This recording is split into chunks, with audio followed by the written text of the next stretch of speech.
దేవుని నామమునకు స్తోత్రములు. నాటి ధ్యానాంశము యేసుక్రీస్తు ప్రభుల వారు 5,000 మందికి ఆహారము పెట్టారండి. యోహాను సువార్త 6వ అధ్యాయము 1-14 వచనములలో. యోహాను సువార్త 6వ అధ్యాయంలో యేసు ప్రభుల వారు జీవాహారంగా కనిపిస్తున్నారండి. 5వ అధ్యాయంలో ప్రభువు యెరూషలేము నగరంలో అద్భుతం జరిగించారు. 6వ అధ్యాయంలో ఆయన గలిలయ గ్రామసీమల్లో మరో అద్భుతం చేశారండి. ఇది యోహాను సువార్తలో నాలుగవ అద్భుతం. ఈ అద్భుతం 4 సువార్తలలో కూడా ప్రస్తావించడం జరిగిందండి.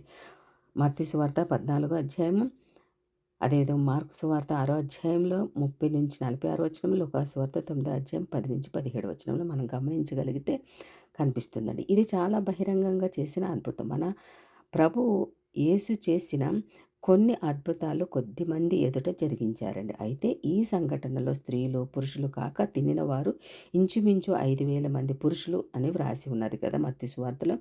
మత్తయి సువార్త 14వ అధ్యాయం 2వ వచనం ప్రకారము మొత్తం తిన్నవారు బహుశా 20,000 మంది కన్నా పైనే ఉండవచ్చండి. ఎందుకంటే ఇలాంటి సందర్భంలో పురుషుల కంటే స్త్రీలు, పిల్లలే ఎక్కువగా హాజరవుతూ ఉంటారు కదండి.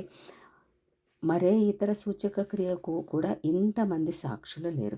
ఈ సాక్షులు సూచక క్రియలు చూడడమే కాదు, దానిలో పాలు పొందారు కూడా. రొట్టెలు, చేపలు తృప్తిగా తిన్నారు కూడా. యేసుప్రభు రొట్టెలు, చేపలను సృష్టించడం కళ్ళారా చూడడమే కాదు, 12 మంది శిష్యులు మిగిలిన ముక్కలను 12 గంపలకు ఎత్తడం కూడా ఈ సాక్ష్యంలో కనిపిస్తుందండి. యేసుప్రభు ఎప్పుడూ ఎన్నిక లేని వారితోనే పనిచేస్తూ ఉన్నారండి. చేపలు చాలా చిన్నవి.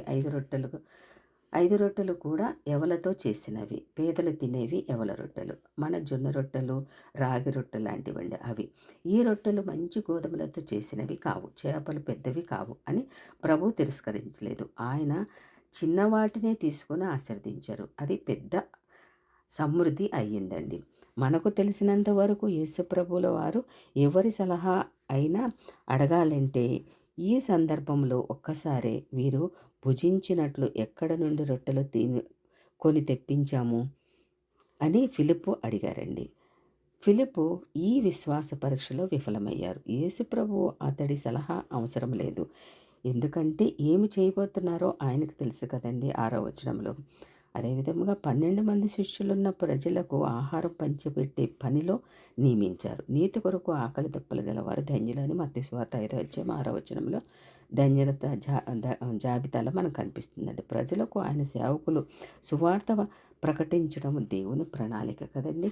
అదేవిధంగా రాజుగా చేయుటకు వారు వచ్చి తనను బలవంతంగా పట్టుకొని పోతున్నారని యేసు గ్రహించారండి. 15వ వచనంలో ఆయన వారికి అద్భుత రీతిగా ఆహారం పెట్టారు గనుక వారు తక్షణమే ఆయన్ను రాజు చేయాలనుకున్నారు. అయితే వారి ఉద్దేశాలు సరైనవి కావు.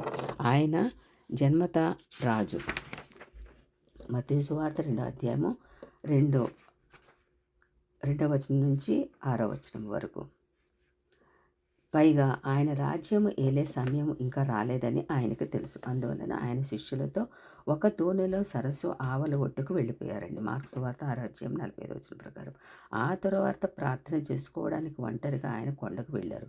మార్కు సువార్త 6వ అధ్యాయం 46వ వచనం ప్రకారం. యోహాను సువార్త 6వ అధ్యాయం 15వ వచనం ప్రకారం. అయితే ఆయన భూలోకానికి తిరిగి వచ్చినప్పుడు ఆయన మకుట మహారాజి అయి రాజుల రాజు, ప్రభుల ప్రభువుగా వస్తారండి. ప్రకటన గ్రంథం 19వ అధ్యాయము 16వ వచనం ప్రకారం.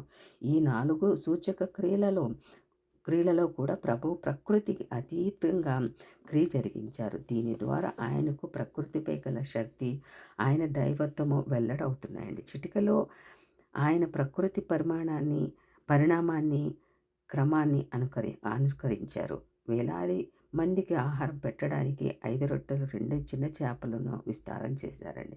మన జీవిత అవసరములలో కూడా మన దగ్గర ఉన్న చిన్న చిన్న వస్తువులతోటి కొంచెం వాటితో దేవుడు గొప్ప కార్యాలు చేయగలుగుతాడు. మన యొక్క కోరికలను నెరవేర్చగలుగుతారు.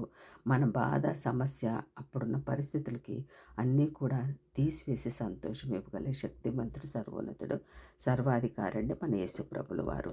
ఆయన చేతిలో మన దగ్గర ఉన్నది ఆయన చేతిలో పెడితే ఆయన గుప్పిలి నింపగలిగిన వాడు కాబట్టి ఆయన చేతులతో మన గుప్పిలిని, మన కుటుంబాలని, మన యొక్క ఇంట్లో కావాల్సిన ప్రతి ఒక్క అవసరతను సమృద్ధిగా మనందరికీ దయచేయునుగాక.